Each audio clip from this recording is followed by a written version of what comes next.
بسم اللہ الرحمن الرحیم. ناظرین پروگرام انفیکٹ میں خوش آمدید. ناظرین دنیا تیزی سے بدل رہی ہے.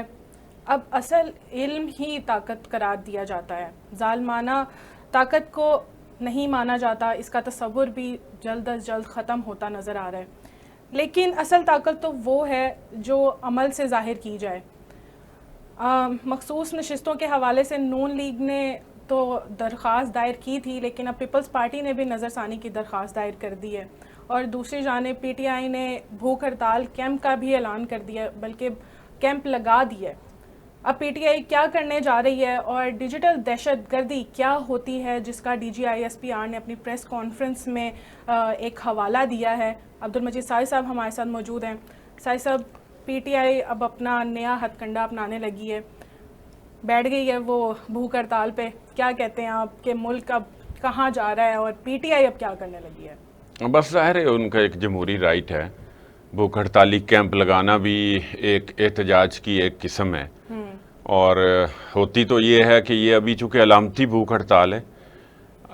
کئی بڑے بڑے لیڈر بھی کئی جگہوں پہ باقاعدہ طور پہ حقیقی بھوک ہڑتال بھی ہوئی ہیں، اور وہ اس میں پھر لوگ بعض اوقات تو ویسے بھی اللہ کو پیارے ہو گئے ہیں، ایسی بھی ہیں ریکارڈ میں چیزیں، اور پھر کچھ چیزیں اس کے بعد ذرا سامنے آ جاتی ہیں. اب اس پہلے خان صاحب نے خود اعلان کیا تھا کہ میں بھوک ہڑتال کروں گا، اور بھوک ہڑتال کر کے تو میں جو ہے نا ایشوز کو ریز کروں گا، اور اس کو انٹرنیشنلی جو ہے نا لوگوں تک، میڈیا تک بھی اس کو پھیلاؤں گا.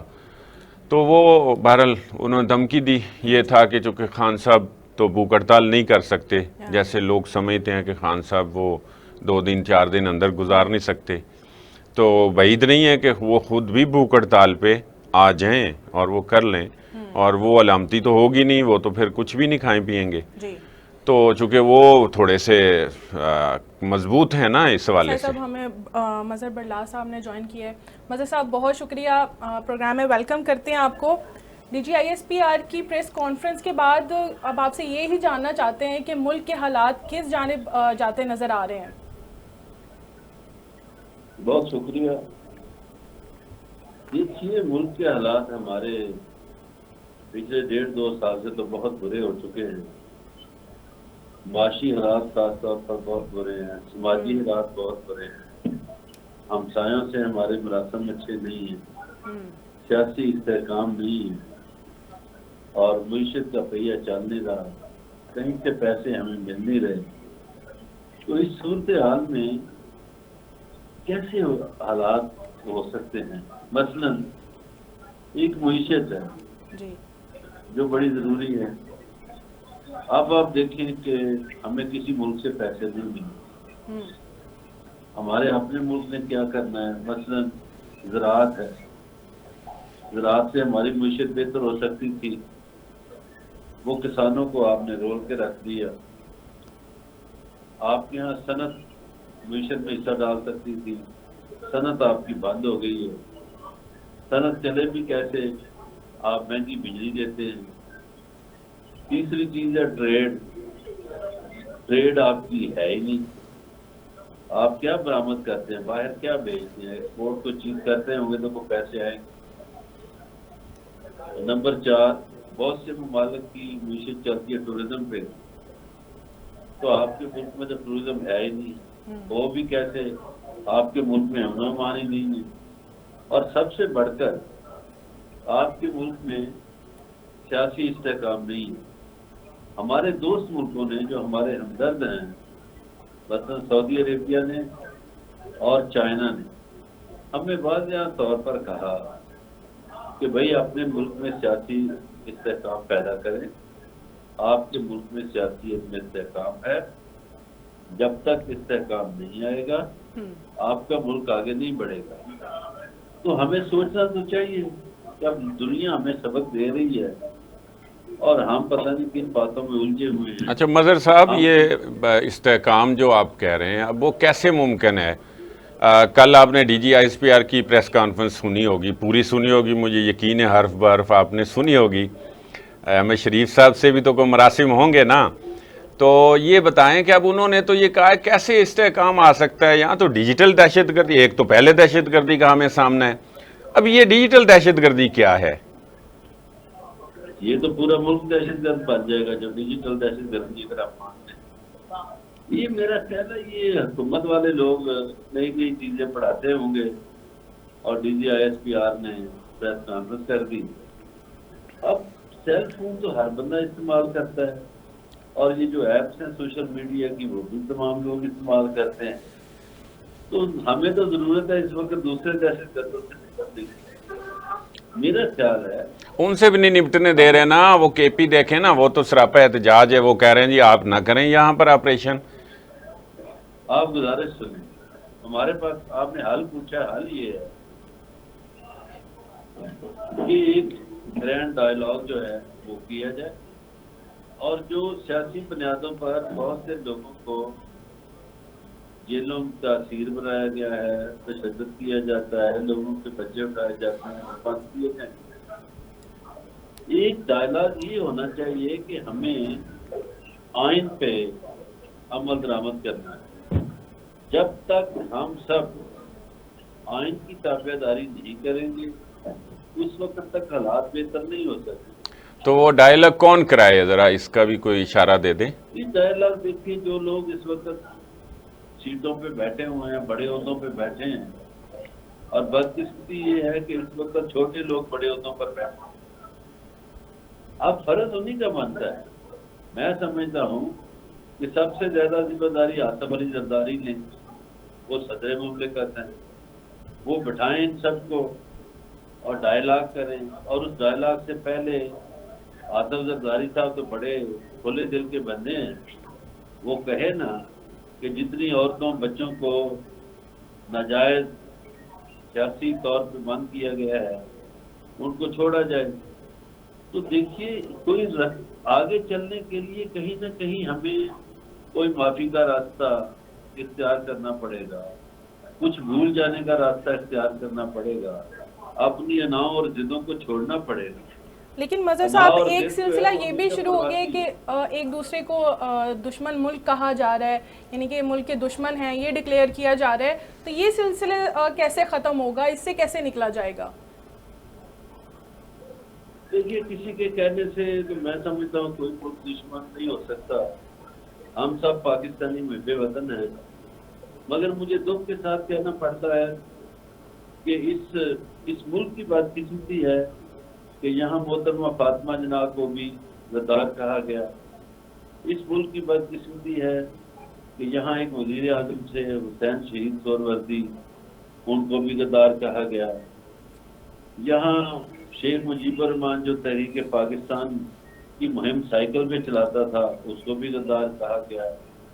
یہاں پھر ولی خان کو بھی غدار بنا دیا گیا، سیاسی پارٹیوں پر پابندیاں لگائی گئیں، بے نظیر بھٹو کو سیکورٹی رسک کہا گیا۔ مگر یہ جو کہنے والے ہیں، اچھا میاں نواز شریف کو کہا گیا اور بعد میں میاں نواز شریف کو اقتدار بھی دے دیا گیا۔ اسے مجھے آج تک اس حکمت کی سمجھ نہیں آئی کہ ایک وقت میں آپ ایک آدمی کو غدار کہتے ہیں اور اس سے اگلے سال یا 2 سال بعد اسے اقتدار میں لے آتے ہیں۔ تو یہ غداری کے سرٹیفکیٹ میرا خیال ہے ہمیں بانٹنا اب بند کر دینا چاہیے۔ پاکستان کے تمام لوگ پاکستان سے محبت کرتے ہیں، اور یہ جو ڈیجیٹل دہشت گردی کی طرف اشارہ ہے وہ تو اوورسیز پاکستانی زیادہ استعمال کرتے ہیں، اور اوورسیز پاکستانی میں سمجھتا ہوں پاکستان سے بچنے والے جو پاکستان کے اندر بس رہے ہیں ان سے زیادہ پاکستان سے محبت کرتے ہیں۔ نہیں، وہ کچھ مخصوص کا حوالہ دیتے ہیں نا، وہ سب کو تو نہیں۔ دیکھیں برلا صاحب، ہمیں بھی تھوڑا سا تو بیلنس ہونا ہی پڑے گا نا۔ وہ کچھ لوگ تو ہیں، مطلب آپ بھی جانتے ہیں، میں بھی جانتا ہوں، وہ تو کر ہی رہے ہیں۔ ان کے آپ دیکھ لیں ٹویٹر پہ جس طرح کی ٹویٹس آتے ہیں، اور جس طرح کی وہ ہمارے فورسز کے لوگوں کی تصویریں اور ویڈیوز بناتے ہیں، وہ وہاں ان کو غدار قرار دے رہے ہیں، وہاں بیٹھ کے ان کو غدار قرار دے رہے ہیں۔ تو وہ یہ سلسلہ رکنا تو چاہیے، کیسے رکے گا؟ اس کا طریقہ کار یہی ہے نا کہ ہمیں اپنی ضد اناج چھوڑنی ہوگی، کسی کو معاف کرنا ہوگا، کسی کو بھول جانا ہوگا۔ بڑے بڑے ملکوں میں یہ ہوتا ہے، لوگ غلطیاں معاف کر دیتے ہیں، اور ضروری نہیں کہ غلطیاں ان کی ہوں جو زیر تاب ہوں، غلطی ٹھیک ہے، اقتدار والا شخص بھی کر سکتا ہے، ٹھیک ہے، غلطی اقتدار والے شخص نے کی ہیں، کئیوں نے، آپ ہسٹری پڑھیں، بالکل صحیح ہے، کیا لوگوں کو طاقت کے نشے میں نواسہ رسول نہیں نظر آیا تھا؟ یہ کیا غلطی نہیں تھی؟ تو غلطیاں اقتدار والے لوگ کرتے ہیں، دوسرے لوگ بھی کرتے ہوتے، لیکن اس کا طریقہ کار یہی ہے کہ ہم ایک پرچم کے تلے جمع ہوں، ہم سب پاکستانی ہیں، ہم ایک عہد کریں بطور قوم کے، بسیت قوم کے، کہ ہمیں آگے بڑھنا ہے، تو اس کے آگے بڑھنے کے لیے ہمیں کسی کی شکل دیکھنا پسند کرنا، ان باتوں سے الگ ہو کے اچھا اب یہ اپنے بات کا سوچنا میں نے کہیں پڑھا تھا شاید احمد جنجوعہ صاحب آپ کے عزیز ہیں، تو وہ ان کا کوئی معلوم ہے وہ کہاں پکڑے گئے ہیں، کہاں پہ ہیں اس وقت، کیا صورتحال ہے؟ وہ اس وقت پولیس کی کسٹڈی میں ہیں جی، سی ٹی ٹی کی۔ اب آپ دیکھیں ان پہ جو ایف آئی آر کی ہے جی کہ وہ جی اٹھایا ان کو گھر سے ہے، جی اور ایف آئی آر دی ہے کہ جی ہم نے ان کو G10 کے فلاں ناکے سے چوک سے پکڑا ہے، اور ان کے پاس بیگ تھا اور اس میں فلاں مواد تھا اور کلاشن کوف تھی۔ اب اس بندے کا دیکھیں کہ وہ ایک شہید میجر کا بیٹا ہے، اچھا اس کا ماموں D G I S I رہا، جنرل ظہیر ابھی، اچھا جی اس کا ایک اور انکل جو ہے وہ کور کمانڈر پنڈی رہا، جنرل خالد، اچھا اس کے بہت سے کزن، کوئی بریگیڈیئر ہے، کوئی کرنل ہے، تو یہ فوجی فیملی سے تعلق رکھتا ہے، جی تو کیا وہ دہشت گرد ہے؟ تو جی آپ سیاسی بنیادوں پہ لوگوں کو اگر دہشت گرد بنائیں گے، شریف شہریوں کو، جی تو پھر آپ ان سے محبت کی خوشبو آئے گی کیا؟ محبت کی خوشبو تو نہیں آئے گی نا، صحیح ہے، آپ لوگوں پہ جھوٹے الزامات لگائیں گے۔ میں نے صرف ایک بندے کا آپ کو بتایا ہے کہ اس کی ہسٹری یہ ہے، تو اگر وہ بھی دہشت گرد ہے تو پھر ہم جو لوگ ہیں جو بالکل ہی سویلین ہیں، سادے سویلین آپ کہہ لیں، صحیح ہے، تو ہم تو پھر بہت بڑے دہشت گرد بن گئے۔ اب ساجد صاحب آپ بھی یوز کرتے ہیں، واٹس ایپ استعمال کرتے ہیں، ہاں میں جی جاتا ہوں، جی ہاں، یہ ایک دم کہہ دینا کہ یہ بڑی دہشت گردی ہے، بھائی نہیں، آئین میں ہر ایک کا کردار لکھا ہوا ہے، اپنا اپنا کردار ادا کریں، ٹھیک صحیح ہے، بہت بہت شکریہ مظہر صاحب آپ کا، حق انصاف کے ساتھ۔ Thank you thank you. Thank you. ساری صاحب مظہر صاحب تو کہہ رہے ہیں کہ گرینڈ ڈائلاگ ہونا چاہیے، جی صحیح لیکن بات ہے، گرینڈ ڈائلاگ کے لیے کوئی تیار بھی نہیں ہے، نہیں اور ہو بھوک سکتے ہڑتال تیار، کا ہاں اعلان کرنا شاید یہی نظر آتا ہے ان کو ایک حل۔ وہ احتجاج ہے، دیکھیں گے ڈائلاگ ہونا تو ہے، الٹیمیٹلی ہونا ہے، آج ہو کل ہو، سال بعد ہو، 2 سال بعد ہو، اور اس کا حل تو وہی ہے، مذاکرات کے علاوہ کوئی حل نہیں ہے۔ اب تو جس طرف صورتحال جا رہی ہے اس کا نقصان ہی ہونا ہے دن بدن، تو کہیں نہ کہیں اس کو رک کے سارے سٹیک ہولڈرز کو اکٹھا کرنا پڑے گا۔ جی اب مسئلہ یہ ہے کہ سارے اکٹھے ہو جائیں گے، پی ٹی آئی نہیں آئے گی، عمران خان نہیں مانیں گے، وہ تو ابھی تک کیا کہہ رہے ہیں کہ میں نے ان سے بات نہیں کرنی ہے، برلاس صاحب کہہ رہے تھے کہ ذوالفقار اپنا صدر صاحب ہمارے جو ہیں زرداری صاحب وہ کر سکتے ہیں، وہ بڑے آدمی کھلے دل کے آدمی، لیکن پی ٹی آئی تو پیپلز پارٹی کے ساتھ بیٹھنے کو نہیں تیار، نون لیگ کے ساتھ بیٹھنے کو نہیں تیار، وہی اقتدار میں ہے، تو یہ سیاسی لوگوں کا کام ہے۔ اب ہم یہ بھی اگر کہیں کہ جی یہ بھی آرمی چیف کریں، اسٹیبلشمنٹ کرے، تو پھر وہ اپنا کام تو پھر چھوڑ دیں اور یہی کرتے رہیں۔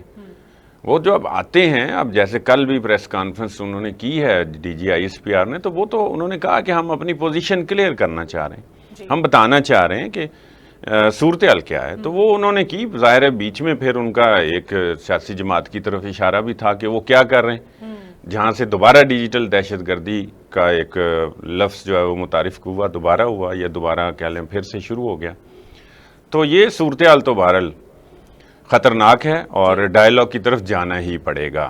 ڈیجیٹل دہشت گردی ختم کرنے کے لیے سب سے پہلے تو پی ٹی آئی کی آفیشیل ویب سائٹ بلاک کرنے کے خلاف درخواست دائر کر دی گئی ہے، ساجد صاحب بلاک ہو جائے گا اب ان کا ویب سائٹ، تو اس سے کیا کمی آ جائے گی ڈیجیٹل دہشت گردی میں؟ نہیں، وہ خالی یہاں سے تو نہیں ہو رہا، اب وہ باہر بیٹھے ہیں لوگ، اور اب ایک خطرناک بات تو کسی حد تک تو سوچنے والی بات ہے کہ یہاں یہ اگر چیزوں کو قابو بھی کرتے ہیں اور کرنا چاہیے کہ اگر پاکستان کے خلاف کوئی مواد کوئی چیزیں اداروں کے خلاف اور سربراہان کے خلاف اور خصوصی طور پہ فورسز کے خلاف ہو رہا ہے، انہوں نے بھی تو ٹارگٹ کر لیا نا.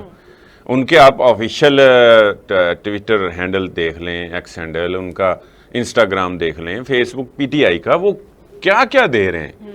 فوج کے آرمی چیف کی باقاعدہ فوٹو لگا کے ان کو مخاطب ہو کے ان کو مختلف القابات دے کے تو وہ چلا رہے ہیں، اور وہ یہاں سے تو ہو نہیں رہا، وہ تو سارا باہر سے ہو رہا ہے. تو یہ ایک خطرناک بات تو ہے کہ مشیر برائے بین الاقوامی تعلقات مقرر کر دیا گیا، وہی ہینڈل کریں گے نا. وہ بھی دیکھیں نا، وہ وہاں بیٹھے ہیں، وہ کر رہے ہیں، وہاں لابنگ کر رہے ہیں. اور اس سے پہلے انہوں نے جو اقوام متحدہ کی ایک ورکنگ گروپ میں کیس لگوایا اور وہاں سے ایک آبزرویشن چل پڑی کہ جی خان صاحب کے ساتھ زیادتی ہو رہی ہے، ان کو جو ہے نا رہا کیا جائے، یہ ہوا وہ ہوا. اور آج وہ جو ہے نا یو کے میں انہوں نے پارلیمنٹیرینز کو مدعو کرنے کی کوشش کی، اور وہ وہاں کوئی 500 سے زائد ہیں پارلیمنٹیرینز، تو کوئی 20 آئے ہیں اس میں. ایک دو تو بالکل کٹر پاکستان مخالف ہیں، پریتی سم تھنگ ان کا نام ہے، وہ آئے ہیں، اور باقی کوئی زیادہ لوگ نہیں آئے. ایک چھوٹا سا ان کے کمیٹی روم میں وہ میٹنگ ہوئی. یہ باقاعدہ دیکھیں نا، اس پہ اخراجات آتے ہیں نا، اٹھتے ہیں. یہ پی ٹی آئی کس طرف جا رہی ہے نا، کیا وہاں سے جا کے وہ یہاں کا مسئلہ ہے، یہاں جن کے ساتھ مسئلہ ہے ان کے ساتھ بیٹھنے کو تیار نہیں ہے. اور آپ ایک معاملے کو لے کے 7 سمندر پار چلے گئے ہیں.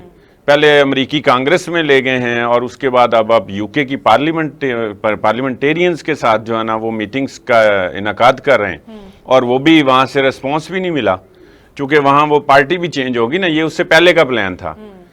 تو وہ اب لیبر پارٹی آ گئی، تو اس لیے پھر یہ کامیاب نہیں ہو سکے، وہ لابنگ جو ہے نا وہ کمپلیٹ نہیں ہو سکی.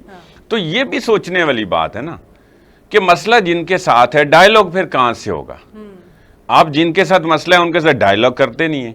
آپ مثلا ایشو ہے ہمارا، چلیں ہم اسٹیبلشمنٹ سے ان کا ایشو لے لیتے ہیں، حالانکہ اسٹیبلشمنٹ سے نہیں ہے ایشو، سیاسی ایشو ہے نا، اس کو انہوں نے بنا لیا ہے. یا دونوں طرف سے کوئی زیادتی اور کوئی آپ کہہ لیں کوئی ان کو بیلنس کرنے کی ضرورت ہے. لیکن آپ بات کریں جناب انڈین آرمی چیف سے، تو یہ تو وہی بات ہی ہوگی نا. بھئی آپ کا ایشو پاکستان کا ہے، اندرونی معاملہ ہے، اس کو آپ اچھال کے پاکستان کا امیج خراب کر رہے ہیں. اقوام متحدہ کو آپ جو ہے نا اپروچ کر رہے ہیں، آپ اس سے پہلے آئی ایم ایف کو کہہ رہے ہیں کہ پیسے نا. تو یہ والی جو چیزیں ہیں، یہ پی ٹی آئی کا کیس مشکوک کر رہا ہے. اور پی ٹی آئی کو جو ایک کہا جا رہا ہے نا کہ یہ ایک کوئی کسی ایجنڈے پہ کام کر رہی ہے، گو کہ وہ نہیں ایجنڈے پہ کام کر، لیکن اس میں کچھ لوگوں کا ایجنڈا تو ہو سکتا ہے، عمران خان کا نہ ہو بے شک، اور بیرونی جو ایجنڈا ہے جو پاکستان کے قیام سے ہے شروع ہوا ان لوگوں کو تو یہ صورتحال سوٹ کر رہی ہے. وہ تو چاہتے ہیں پاکستان میں استحکام نہ ہو، یہاں پر معاشی بھی بدحالی ہو. نشستوں کا جو فیصلہ ہوا ہے اس پہ نون لیگ نے تو نظر ثانی اپیل دائر کی تھی، لیکن آج جو پیپلز پارٹی نے بھی اس کے چیلنج کر دیا. تو میرا سوال اب آپ سے یہ ہے کہ اگر پی ٹی آئی کو یہ سیٹس مل بھی جاتی ہیں تو کیا حکومت کو کوئی فرق پڑے گا یا حکومت تبدیل ہوتی ہے آپ کو نظر آ رہا ہے؟ نہیں، حکومت تو نہیں تبدیل ہوتی.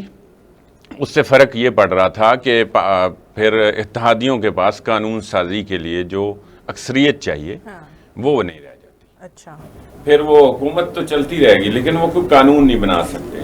لیکن میں اگر آپ کو یہ کہوں کہ یہ سیٹیں ملتی نظر نہیں آ رہی پی ٹی آئی کو، تو یہ بھی آپ سمجھ لیں کہ بعید از قیاس نہیں ہے. وہ کیسے نہیں ملیں گی، یہ چاہے اپیل کے ذریعے کوئی کورٹ کے ذریعے جائیں، ایک یہ پہلی ایفرٹ اور کوشش یہی ہے. اور کورٹ میں چونکہ اب ظاہر ہوئی ہے اس حوالے سے میٹنگ جو ہوئی، تو اس میں چھٹیوں کا ایک بہانہ یا ایک ایشو بنایا ہوا ہے. تو اتنی دیر پھر وہ ویٹ کریں گے، پھر وہ سیٹس ان کو نہیں دیں گے، پھر اسپیکر کے پاس جانا ہے معاملہ، اسپیکر پھر اتنی دیر لیٹ کر لیں گے. یہ دیکھیں گے اگر یہ نہیں ہوتا تو پھر یہ پارلیمنٹیرین جو ہے نا وہ پارلیمنٹ کے ذریعے اس کا کوئی رستہ نکالیں گے کہ ان کو نہ ملیں. ناظرین یہاں پر لیتے ہیں ہم ایک شارٹ بریک، ہمارے ساتھ رہیے. ویلکم بیک ناظرین. صاحب اجلاس نہ بلانے کے بعد جنہوں نے شرکت نہیں کی پنجاب اسمبلی میں، تو اسپیکر صاحب بہت برہم ہوئے ہیں اپوزیشن کے اوپر. اچھا یہ وہ ان کا برہم ہونا بنتا تھا.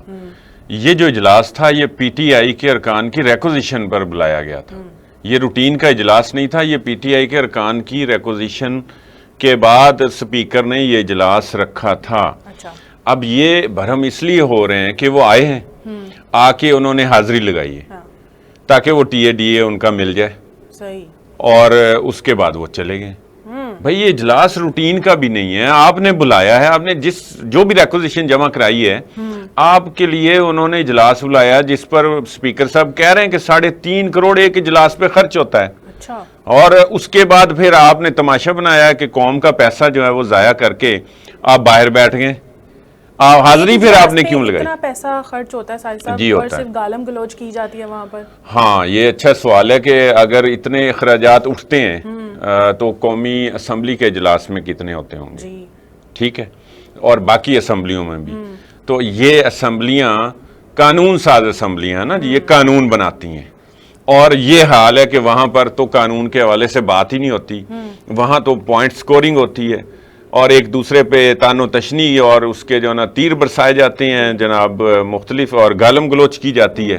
اور حال یہ ہو جاتا ہے کہ اسپیکر کو جو ہے خود ہی جو ہے نا اجلاس ختم کرنا پڑتا ہے کسی نتیجے کے بغیر. جی ابھی تک دیکھنے والی بات ہے کہ اسمبلیوں نے قانون سازی کیا کی ہے, ہاں جی, کتنی کی, جو ان کا اصل کام ہے جس پر اتنا قوم کا پیسہ ضائع ہوتا ہے, لگائے جا رہے ہیں. تو اخراجات پہ اخراجات. تو یہ پی ٹی آئی کو بھی سوچنا چاہیے کہ پھر آپ نے آپ کی ریکوزیشن پہ اجلاس ہوا تو آپ نے حاضری کیوں لگائی؟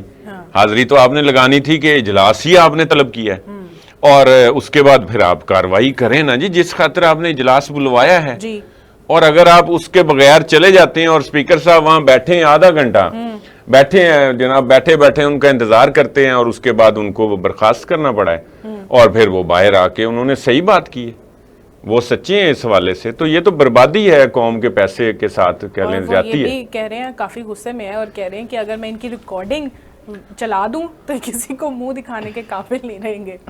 ہاں وہ تو پھر وہ تو یہی اشارہ ہی کر رہے ہیں نا کہ گالم گلوچی کرتے ہیں نا وہاں بیٹھ کے, تو پھر اس لیے وہ سوچنا چاہیے اب ان کو کہ بہت ہو گیا ہے. دیگر مسائل کے ساتھ ساتھ ایک مسئلہ تو یہ بھی ہے نا کہ یہ بھی تو ہماری معیشت پر بوجھ ہی بن رہے ہیں. صاحب اخراجات کو کم کرنے کے لیے chief justice Lahore high court justice Aliya Neelam سے ویسے سیکھنا چاہیے. انہوں نے کافی اچھا نوٹس لیا ہے کہ قومی خزانے کے 1 ارب روپے انہوں نے بچا لیے. اچھا وہ تھا ان کی جو ایک ویڈیو کانفرنس پہ جو ان کو کچھ گیجٹس خریدنے تھے, تمام ججز کو دینے تھے اور باقی کورٹس کو بھی دینے تھے تاکہ وہ ویڈیو کانفرنس کال جو ہوتی نا وہ اس پہ آ جائیں. تو انہوں نے اس کا ایک جائزہ لیا, اچھی بات ہے. اب ایک خاتون پہلی دفعہ وہ جو ہے نا لاہور ہائی کورٹ کی چیف جسٹس بنی ہے, تو خاتون کے بارے میں کہا جاتا ہے کہ وہ ذرا کرتی ہیں خرچہ بچاتی ہیں, کرتی بھی ہیں, اور جہاں بچانا ہو وہاں وہ بچاتی ہیں اپنے لیے شاید. تو وہ یہاں تو انہوں نے بہرحال اچھی مثال قائم کی کہ وہ انہوں نے جائزہ لیا, اور وہ انہوں نے کہا کہ یہ تو پہلے سے سب کے پاس لیپ ٹاپ ہیں, سب کے پاس وائی فائی ہے, اور وہ اس اضافی طور پہ یہ خریداری کرنے کی ضرورت نہیں ہے. تو یہ نیلم شاہ نہ ہوتی, اگر کوئی ظاہر ہے کوئی اور جج ہوتے, چیف جسٹس مرد کوئی جج ہوتے, تو میں بھی پھر وہ یہ اس کا جائزہ نہ لیتے. تو خواتین کو چونکہ ہے نا وہ ایک کیا کہتے ہیں انتظام و انصرام کرنے کی عادت, اور گھر کو چلانے کی صلاحیت, اور بچت کرنے کا بھی ایک ان کا تجربہ ہوتا ہے, تو وہ نیلم شاہ نے اچھا بہرحال قدم اٹھایا ہے. اچھا آپ کہہ رہے ہیں کہ کوئی مرد ہوتے, تو دوسری جانب آپ جسٹس طاہر جہانگیر کو بھی دیکھتے ہیں نا, وہ کہہ رہے ہیں کہ جو جج جان بوجھ کر غلط فیصلہ کرتا ہے اس پر اللہ کا قہر نازل ہو. اب وہ یہ بھی دعا کر رہے ہیں, آپ کیا کہہ رہے ہیں کہ کیا مرد جج نہیں صحیح؟ وہ ایک وہاں وہ بار سے خطاب کر رہے تھے جہانگیری صاحب, ان پر مختلف کچھ ہیں الزامات بھی لگے ہوئے ہیں. بہرحال وہ کورٹ کا معاملہ ہے, عدالت کا معاملہ ہے, وہاں ریفرنس بھی دائر ہوا ہے, درخواست ہوئی ہوئی دائر اس کے لیے. عدلیہ پہ تو انگلیاں تو وہ جو ہیں وہ وہاں خطاب کر کے تو انہوں نے یہ بات کی ہے. اور بہرحال اب اس پہ ہم کیا کہہ سکتے ہیں, چونکہ ان پہ بہت ساری انگلیاں اٹھی ہوئی ہیں, تو وہ میں بھی اس کی صفائی بھی دے رہے ہوں, مائٹ بھی, اور باقی بھی وہ دل سے بھی یہ کہہ سکتے ہیں, کہہ رہے ہوں کہ ہمیں انصاف کرنا چاہیے, اور جو نہ کرے تو اس پر اللہ کا قہر نازل ہو. تو وہ ٹھیک ہے بات تو سر صاحب آج وفاقی کابینہ کا اجلاس بلایا جانا تھا لیکن وہ ملتوی ہو گیا ہے. آج تو اس اجلاس میں پی ٹی آئی کے اوپر پابندی لگنی تھی اور اس کی منظوری دی جانی تھی, اجلاس کیوں ملتوی کیا گیا؟ اچھا, پابندی کا ہم نے کل بھی ذکر کیا تھا. پابندی مشکل کام ہے. پابندی بالکل ایک آخری کام ہوگا, آخری آپشن ہوگی. اس سے پہلے جتنے بھی باقی اقدامات ہیں, اس سے پہلے جس طرح ہو بھی رہا ہے کہ کل ان کے پی ٹی آئی کا جو مرکزی سیکریٹریٹ ہے وہاں انہوں نے آپ کہہ لیں چھاپا مارا ہے قانون نافذ کرنے والے اداروں نے, اس کو ایک دفعہ پھر سیل کر اور ان کے وہاں پر جو چیزیں تھیں وہ قبضے میں لی ہیں, اٹھائی ہیں, جو کمپیوٹر وغیرہ, اور حتیٰ کہ وہاں پہ جو سٹاف بھی ہے ان کا وہ بھی اٹھا کے لے گئے ہیں. رؤف حسن صاحب چونکہ اس کے انچارج ہیں تو وہ یہ سمجھتے ہیں کہ یہاں پر یہ مرکز ہے, یہاں سے چیزیں جو ہے نا وہ باہر جاتی ہیں کہ یہ چیزیں ہیں اور وہ اس کے بعد باہر سے پھر وہ چلتی ہیں. اچھا یہ تو ہو بھی رہا ہے, یہ غلط بھی نہیں ہے. میں یہ کہہ رہا ہوں کہ چاہے پی ٹی آئی بھی ٹھیک ہے اپنی جگہ پہ کہ وہ پروپیگنڈا کر رہی ہے, لیکن وہ یہاں سے کیوں نہیں کر رہے ہیں؟ ان کو کیا ضرورت ہے کہ ایسی کوئی چیزیں جو ہیں وہ باہر سے ان کے اپلوڈ ہوتی ہیں, وہاں ان کے انچارج بھی بیٹھے ہیں ڈیجیٹل میڈیا کے, اور یہاں رؤف حسن کس چیز کی تنخواہ لیتے ہیں؟ وہ فواد چودھری صاحب سے پھر پوچھنا چاہیے کہ وہ تنخواہ بھی لیتے ہیں, سٹاف بھی رکھا ہے, وہ بھی تنخواہ پہ ہے, اتنا بڑا سیکریٹریٹ ہے, پیسے بھی خرچ ہوتے ہیں, اور چیزیں یہاں سے باہر ٹرانسفر ہوتی ہیں. تو یہ تو وہ خود مان بھی چکے ہیں, وہ کہہ چکے ہیں کہ ہاں, یہ رؤف حسن صاحب بھی مان چکے ہیں, باقی لوگ بھی اس کا مختلف ٹاک شوز میں اظہار کر چکے ہیں کہ وہ جبران صاحب جو ہیں وہ باہر ہوتے ہیں, وہ ہمارے اس کو دیکھتے ہیں, سوشل میڈیا کے ہیڈ ہیں, اور وہ وہاں سے یہ کرتے ہیں. جیسے یہ حمود الرحمان کمیشن کے حوالے سے جو چیزیں چلی تھیں اس کو بھی تو انہوں نے چلایا تھا. رؤف حسن کا 2 روزہ جسمانی ریمانڈ بھی منظور کر دیا. جی ظاہر ہے, اب ان سے تفتیش ہو رہی ہے نا, تفتیش ہوگی, پتہ چل جائے گا, وہ بتائیں گے چیزیں, وہ کیوں نہیں بتائیں گے, بتانی چاہیے. اگر وہ بالکل کلیئر ہیں, کوئی مسئلہ بھی نہیں ہے, تو پھر تو وہ سامنے چیزیں ہی ویسے رکھ دیں کہ یہ ہیں, یہ ای میلز ہیں, یہ جناب واٹس ایپ ہیں, یا یہ جناب کوئی ٹویٹر ہے, یا باقی جو بھی ہیں جتنے بھی ان کے گیجٹس ہیں, یا جتنے سوشل میڈیا پر کے لیے چیزیں ہیں, یا انہوں نے جو بھی سٹور کیا ہوا ہے, غلط کچھ نہیں ہے تو وہ دے دیں اور بس آزاد ہو جائیں گے. سر صاحب, اسد کیسر اور بیرسٹر گوہر نے بھی ملاقات کی ہے اسپیکر قومی اسمبلی یا صادق صاحب سے. ملاقات میں کیا انہوں نے؟ وہ تو سمپلی یہی تھا کہ یہ بھوک ہڑتال کیمپ جو لگا ہے نا, اس حوالے سے اسپیکر صاحب کے ساتھ اسپیکر صاحب نے ان سے بات چیت کی ہے کہ چونکہ وہ احاطے کے اندر, اسمبلی کے احاطے کے اندر لگا ہے, تو اس کے پھر اس پریمیسز کے تو جو کسٹوڈین ہیں وہ اسپیکر ہی ہوتے ہیں. تو انہوں نے پھر وہ اپنا آئینی عہدے کے لحاظ سے ذمہ دار ہونے کی حیثیت سے انہیں کہا ہے کہ یہ نہ لگائیں, مطلب کیا ضرورت ہے علامتی بھوک ہڑتال. اور وہ بھوک ہڑتال جس کے لیے 7 بجے کا ٹائم دیا تھا اور 6:15 بجے وہ اٹھ گئے ہیں, ٹھیک ہے نا. اچھا, تو وہ پھر 7 بجے تک تو بیٹھے ہیں, تو اس لیے وہ علامتی سی دیکھیں, ٹھیک ہے, یہ وہ کر تو ٹھیک ہی رہے نا, یہ ایک احتجاج ہے, اس کا احتجاج کا ایک انداز ہے, وہ اپنائیں, ٹھیک ہے. ٹھیک ہے. سر صاحب پروگرام اینڈنگ کی طرف جا رہا ہے, تو انٹرنیشنل سیگمنٹ میں ہم امریکہ کی بات کرتے ہیں, کیونکہ امریکہ میں ابھی نیتن یاہو اسرائیلی وزیر اعظم کا دورہ ہو رہا ہے, تو اس دورے کے بارے میں تھوڑی نظر ثانی کریں. نہیں, نظر ڈالتے ہیں اس پہ. وہ یہ ہے کہ وہ ساتھ ہی جانا گئے ہیں, جیسی ادھر سے جو بائیڈن نے دستبرداری کا اعلان کیا ہے تو پہلے نہیں گئے. کچھ ٹائم جو بائیڈن اور ان کی آپس میں تلخ کلامی بھی ہوئی تھی, تو جو انہوں نے کانگریس سے خطاب کرنا ہے وہ نیتن یاہو کوئی پہلے بھی کر چکے ہیں, تو وہ کوئی دوسری تیسری دفعہ کر رہے ہیں, اور اب تک کانگریس سے کوئی دوسرے کسی ملک کا سربراہ اتنے خطاب نہیں کر چکا جتنا یہ کریں گے.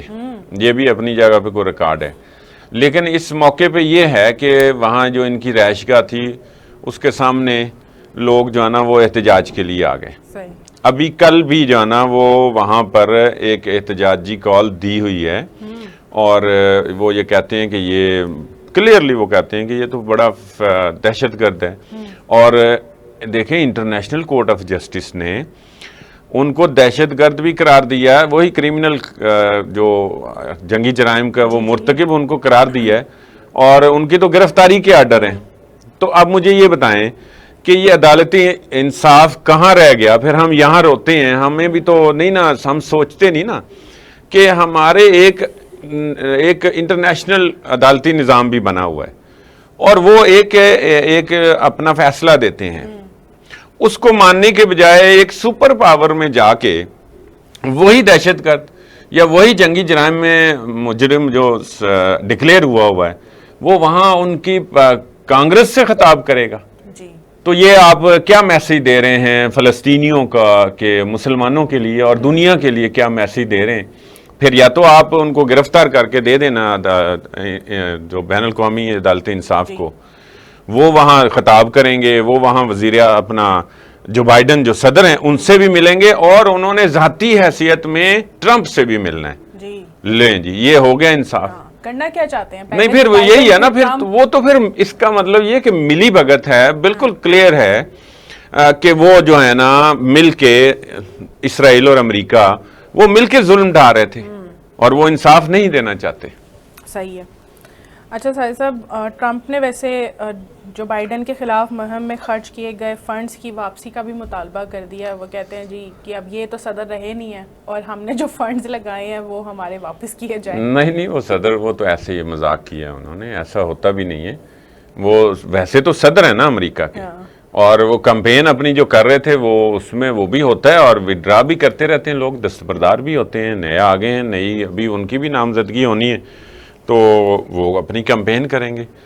بہرحال ٹرمپ جیت جائیں گے. ٹرمپ کے ہے کیا لیں امکانات لگ رہے ہیں. اچھا, ٹرمپ کو کون کون ویسے فائدے میں دیکھ رہا ہے ساحر صاحب؟ کون سے؟ بس کوئی نہیں فائدے میں, عمران خان نہیں بحال ہو جانا. وہ یہی سمجھتے ہیں کہ ہمارے لیے بڑا اچھا ثابت ہوگا, لیکن ایسا کچھ بھی نہیں ہوگا. اور یہ بھی دیکھ لیں کہ ہو سکتا ہے کہ ٹرمپ نہ جیتے. ابھی انہوں نے باقاعدہ کسی کی نامزدگی نہیں کی ڈیموکریٹس نے, تو وہ پھر اندازہ ہوگا کہ کب, اور ریپبلکن نے, کہ کب کون آتا ہے تو پھر کون جیتتا ہے. اچھا, مظاہرے جو کیے جا رہے ہیں نیتن یاہو کی رہائش گاہ کے باہر, اور مطالبہ یہ کیا جا رہا ہے کہ گرفتار کیا جائے. جی, یہی لیکن گرفتار تو نہیں ہو رہے. میں نے یہی بتایا کہ وہ نہیں ہوں گے بھی نہیں. اور کرنا کس نے ہے؟ کہ یہاں تو اللہ میاں ہی ہے رہ گئے بس, کہ وہی کوئی عذاب نازل کریں, ورنہ تو یہ تو بیٹھے ہیں, ان کو اپنی کانگریس میں مدعو کر کے ان سے صبح خطاب سننا ہے ان کا, اور گرفتار کس نے کرنا ہے. یہ صحیح ہے. چلیں ساحر صاحب, پروگرام کا وقت بھی ختم ہو گیا, آپ نے اپنا تجزیہ بھی دے دیا, اور جاتے جاتے ایک آخری سوال جو میں نے پوچھا تھا پہلے بھی, اور آپ نے مظہر صاحب سے بھی پوچھا تھا, کہ انتقام کی سیاست ہمارے ملک میں کب ختم ہوگی, اور یہ جس طرح نیتن یاہو کر رہا ہے فلسطین کے اوپر, یہ انتقام ہی لینے کی کوشش کی جا رہی ہے, ساحر صاحب یہ سلسلہ کب ختم ہونا ہے؟ بس یہ سلسلہ نہیں ختم ہونا. دنیا کی ایک روایت ہے, اور انتقام تو ملکوں کے درمیان بھی ہے, افراد کے درمیان بھی ہے, سیاسی پارٹیوں کے درمیان بھی ہے, تو یہ ایک ازل سے ہی چل رہا ہے, اور یہ چلتا رہنا ہے. اس نے کہاں, اس کو تو نہیں ختم ہوتا نظر آ رہا ہے. یہ تو سوسائٹیز کے اندر تحمل, برداشت, صبر, یہ جس سوسائٹی میں زیادہ ہے, جہاں لٹریسی ریٹ زیادہ ہے, وہاں کم ہے, اور جہاں پاکستان جیسے ملک ہیں اور جہاں پر بے روزگاری بہت زیادہ ہے, تو وہاں تو ویسے ہی چونکہ جرائم کی شرح بھی زیادہ ہوتی ہے, تو وہاں پھر وہ زیادہ ہوتا ہے. ٹھیک ہے ناظرین, یہ تھا آج کا پروگرام. ہمیں دیجیے اجازت. اللہ حافظ.